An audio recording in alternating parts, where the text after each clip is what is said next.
Hi everyone, and welcome to MMT Monday. So in this week's episode, we're going to discuss sectoral balances, why government deficits are a good thing for the economy, and why it pays to have Washington on your side. So renowned scientist and mathematician Sir Isaac Newton stated that for every action, there's an equal and opposite reaction. In the same sense, in Lin-Manuel Miranda's Tony Award-winning musical Hamilton, Thomas Jefferson explains that with every action having an equal and opposite reaction, it pays to have Washington on your side. It must be nice to have Washington on your side. Every action has its equal opposite reaction. Thanks to Hamilton, our cabinet's fractured into factions. Try not to crack under the stress. We're breaking down like fractions. We smack each other in the press and we don't print retractions. I get no satisfaction witnessing his fits of passion. The way he primps and preens and dresses like the pits of fashion. Our poorest citizens, our farmers, live ration to ration as Wall Street robs them blind in search of chips to cash in. This prick is asking for someone to bring him to task. I'll pull the trigger on him, someone load the gun and cock it.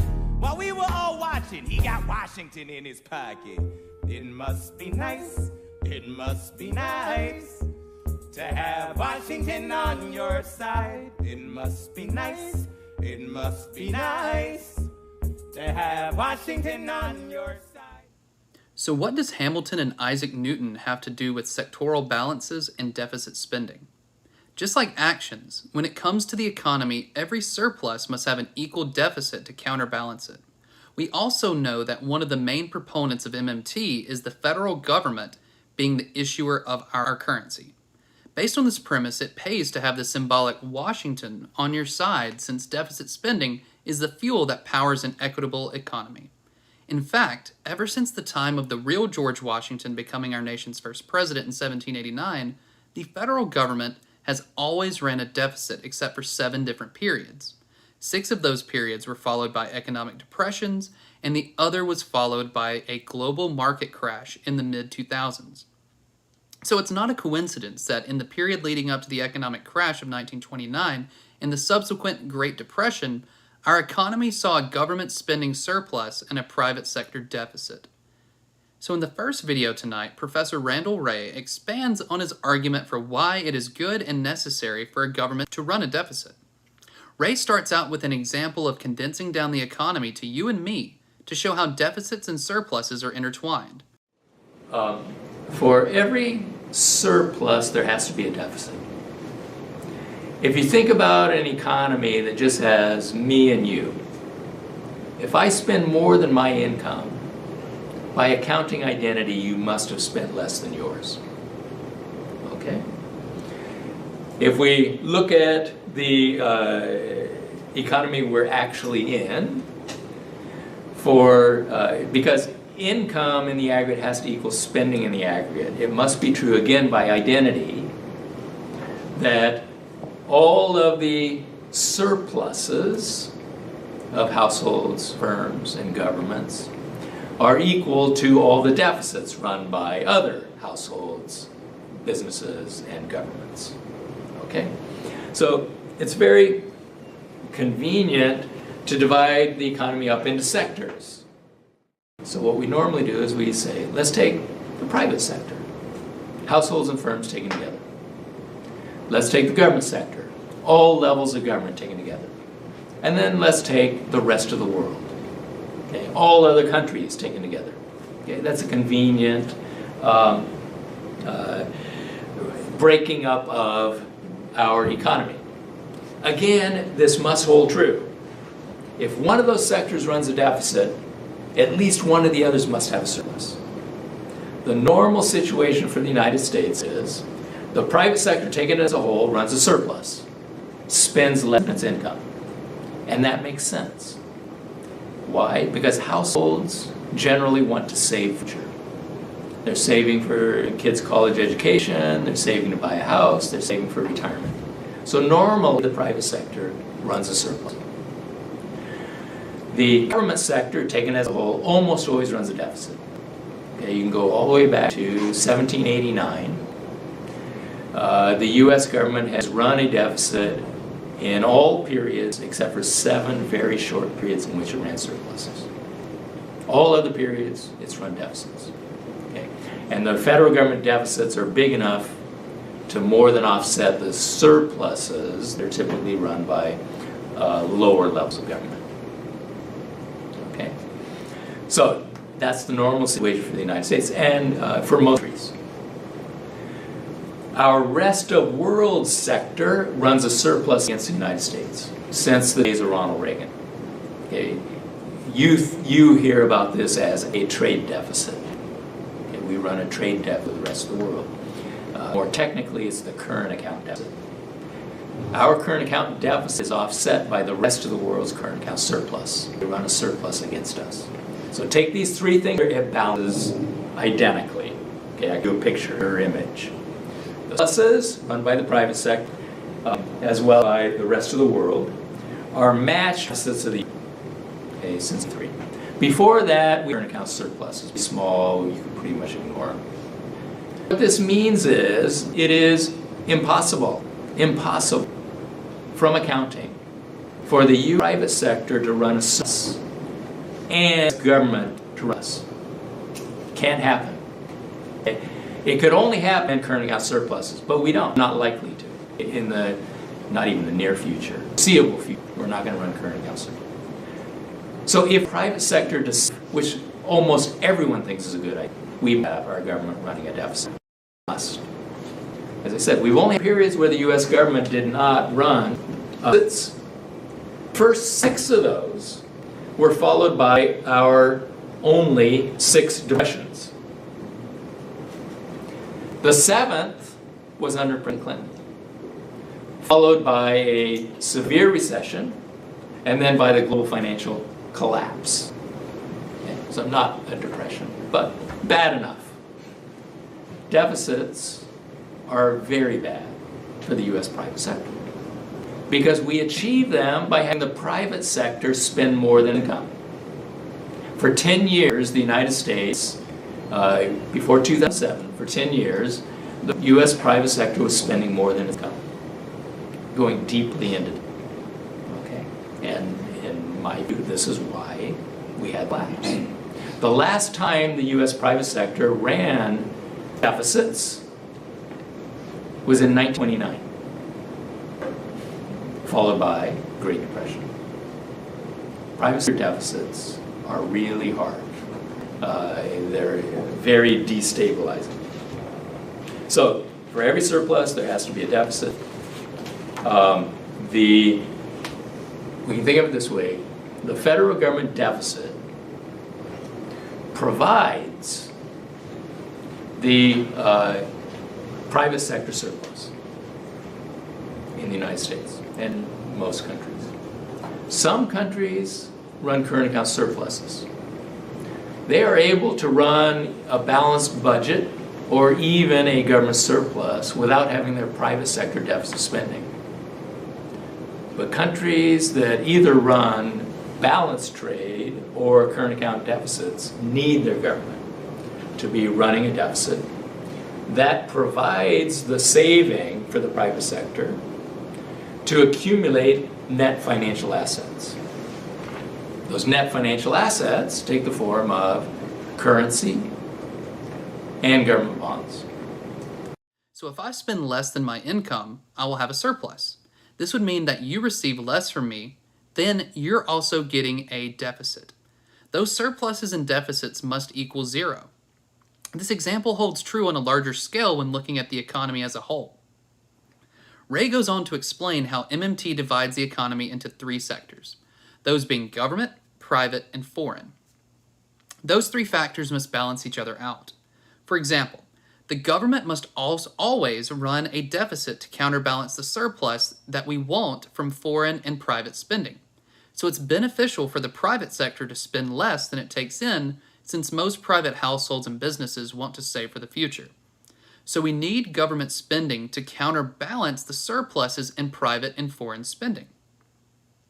In our second video tonight, Real Progressive's own Steve Grumbine provides an artistic masterpiece to help further explain sectoral balances and why government deficit spending helps refill the economic bathtub. Grumbine begins discussing how his symbolic economic tub is filled by the three factors that Professor Wray mentioned in the previous video.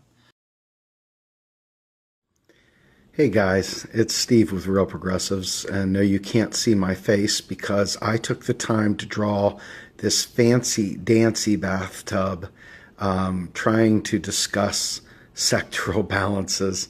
And this is going to be pretty cheesy because I'm not a great artist, but I wanted to give you guys a picture of what it is I'm talking about when I talk about the sectoral balances that drive whether or not we should deficit spend or not.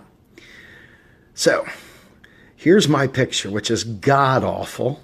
Look at the little feet on the bathtub. In any event, so here we go. We have our inputs, right? We have sovereign spending, we have private debt, and we have foreign sales. In other words, a trade surplus. Let's say we were a net exporter, okay?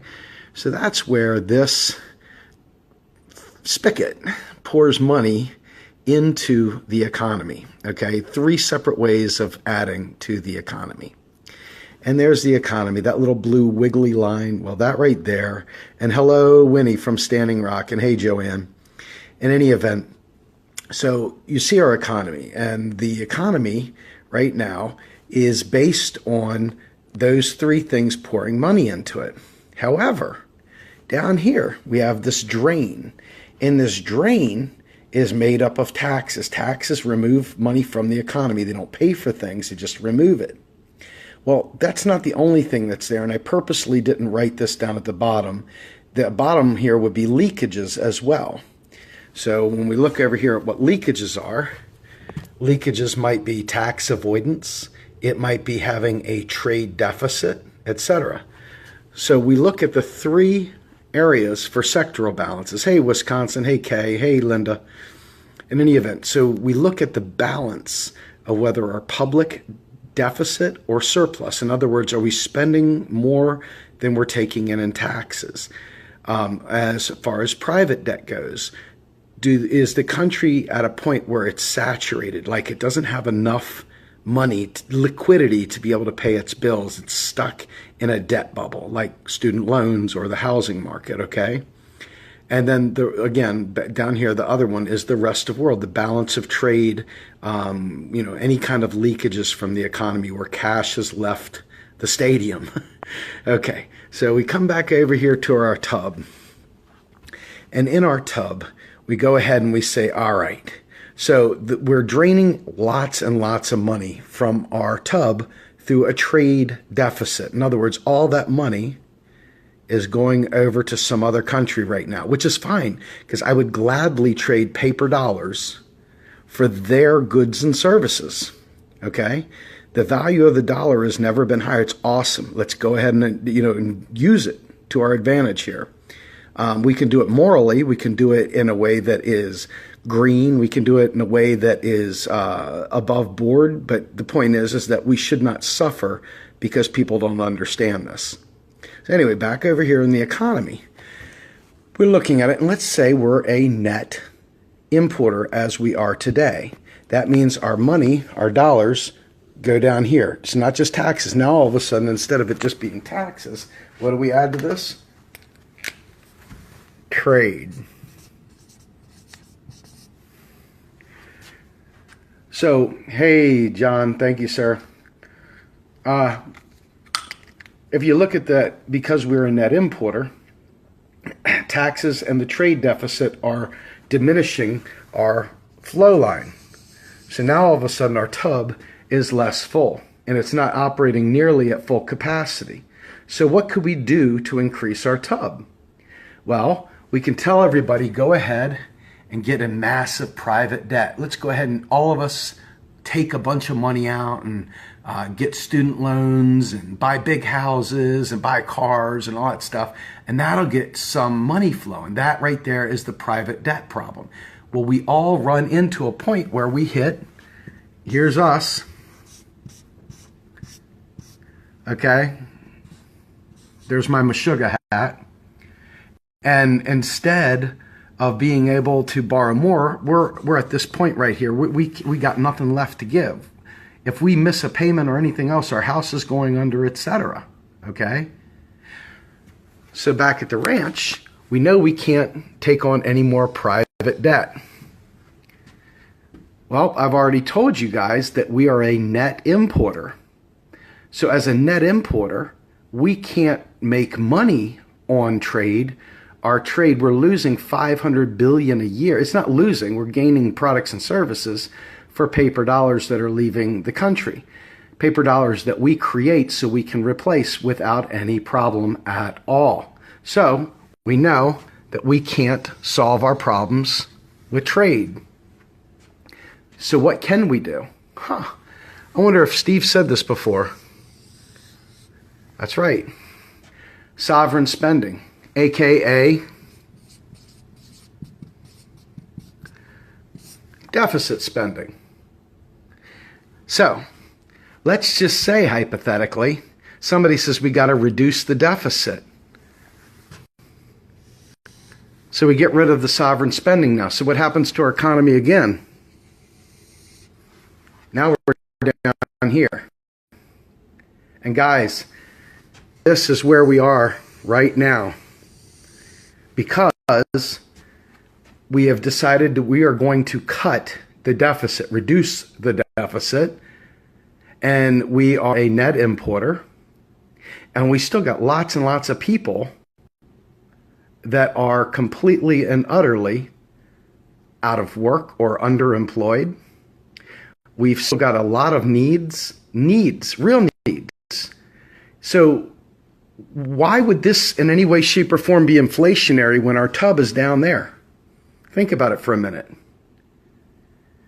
Why would it be inflationary if our tub is down here? They can't answer that question. Why? Well, you know I have smart comments. You know I want to say mean things. You know I want to drop the elbow of truth. But I'm trying to do this in a way that allows people to have some dignity still and make some fun out of my terrible drawings. So, over here, if we are a trade deficit, we're a net importer, is that a horrible thing? I don't think so. Why? Because let's think of some of the things that we could deficit spend on, right? So we have Medicare for all.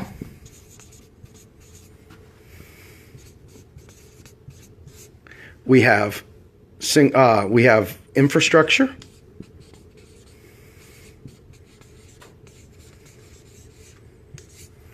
We have, let's see here, job guarantee to do away with worrying about anybody ever being out of work and not having any ability to survive.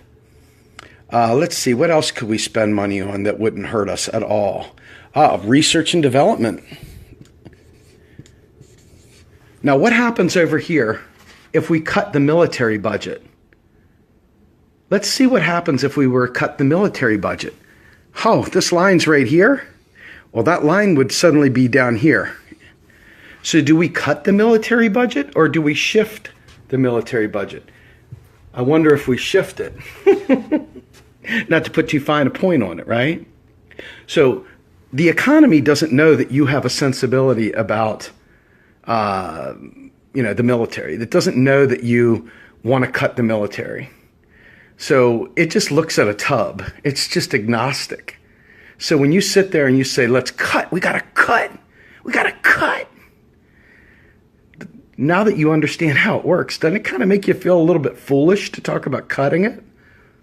It's one thing to shift it, like you're saying. So think about all the things that we could do. Now, people say, well, what about manufacturing jobs? Well, what about it? Look at this here. Is that blue-collar work, infrastructure? Yep, sure is. What about a job guarantee? Oh, so why were you saying we needed to bring back twisting Hershey Kisses wrappers so we could have, manufacturing jobs? Oh, I don't know, because that's what you've always just thought we were supposed to do.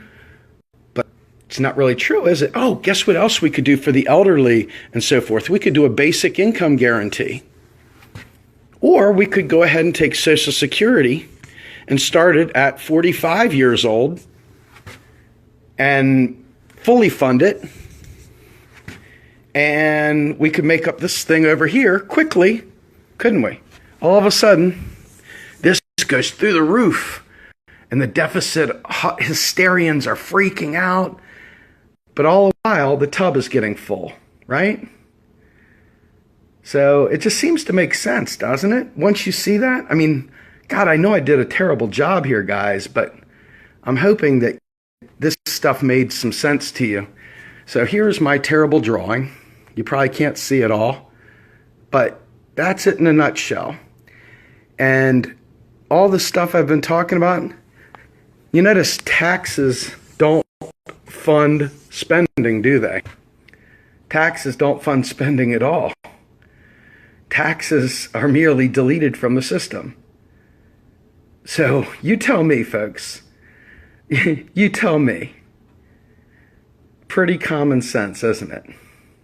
Why not? We don't have enough work, people are saying, right? There's not enough of the good work. People are just pushing paper from one side of the desk to the other. Why not give people a chance to self-actualize and become artists and writers and stuff like that? Why not? Why not? Just ask yourself, why not? So, this is me from the proper angle for a change. And again, my name's Steve Grumbine. I am with Real Progressives. And I'm trying my ass off to teach you guys how to save the world. You guys have a great day, okay? Grumbine goes on to describe how taxes and trade can act as a drain on the economy.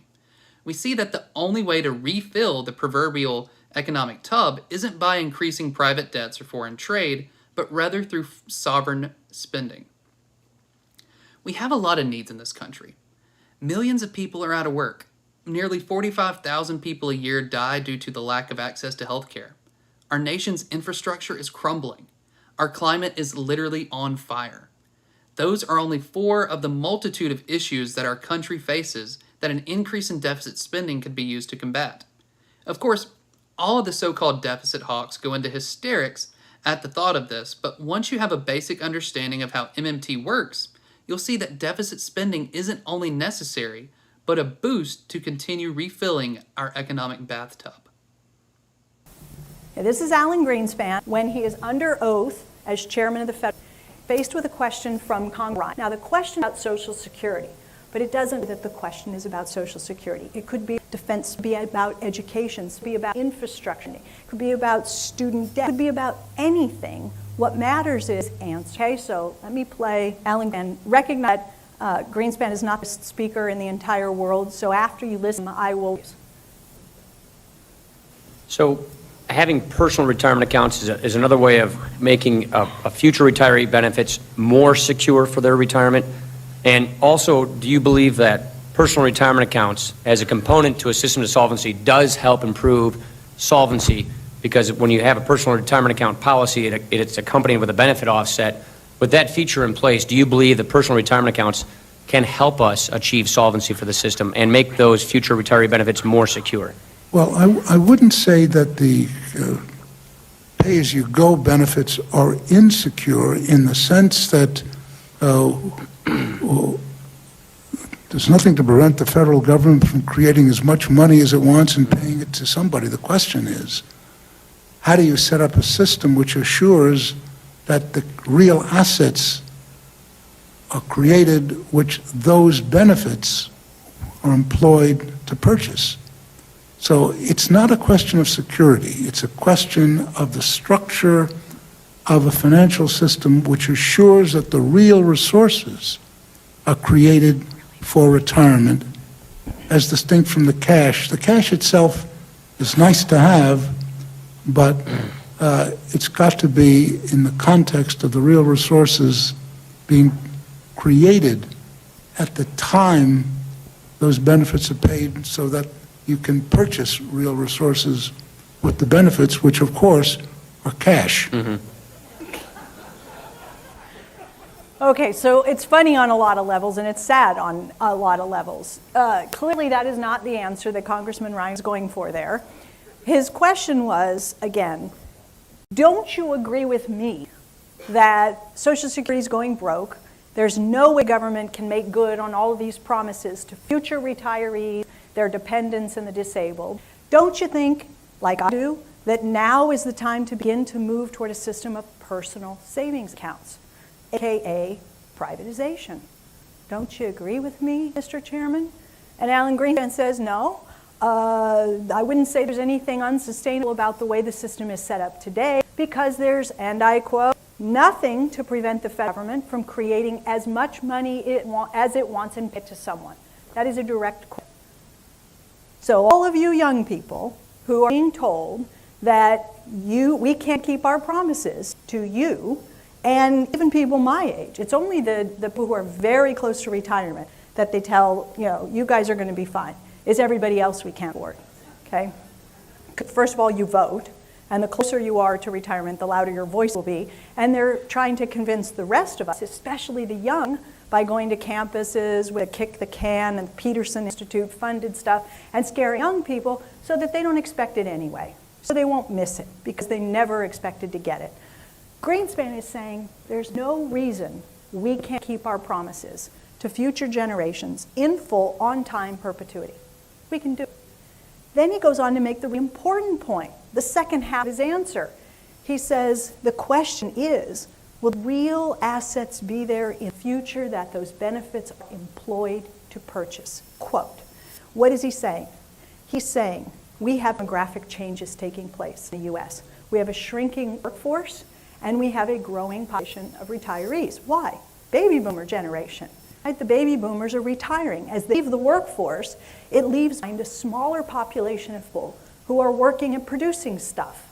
So Greenspan's point is, if we are going to be a productive enough society in the future, no worries, because there will be enough stuff for those benefit payments to purchase. If we are not going to be a productive society in the future, we got us a problem, because we're going to have a lot of people wanting to consume things, but we're going to have fewer people working and producing things. That is going to set off competition for a smaller pool of output. And what happens when the competition intensifies and we mail out all these benefit checks? You can get inflation. The risk we face in terms of Social Security is not whether we can afford in money terms, because he said we always can. We can always write the check. We're the monopoly issuer of the currency. The question is, are we making the kinds of choices today, the sorts of investments that will help ensure that 10, 20, 30 years down the road, we are a productive economy, so when those checks hit the mailbox, or more accurately, the checking account, because it happens electronically, and people get their money, they can go out and buy things without creating inflationary pressure. So as we see, just like Professor Kelton stated, we do not need a balanced budget, but rather a balanced economy. To strike that balance, we must have an equal and opposite reaction between government deficits and private spending, private surpluses also. The government's red ink deficit equals our black ink surplus, so all the self-proclaimed happy warrior deficit hawks that attack the government deficits don't realize that in doing so, they're also attacking the private surpluses that they claim to cherish so much. Once you gain a better understanding of MMT and get past the mindset of deficits being a terrible stain, we can see that deficit spending actually refills our proverbial bathtub by funding bold progressive policies that will be another step towards not only an equitable economy, but an equitable society as well. So I hope you enjoyed the video tonight, and if you do, make sure to hit that like and subscribe button, and also check out our website at realprogressives.org. Y'all have a great night. If there's a fire you're trying to douse, you can't put it out from inside the house. I'm in the cabinet, I am complicit in watching him grabbing at power and kiss it. If Washington isn't gonna listen to disciplined dissidents, this is the difference, this kid is out! Look back at the Bill of Rights, which I wrote. The ink hasn't dried. It must be nice, it must be nice to have Washington on your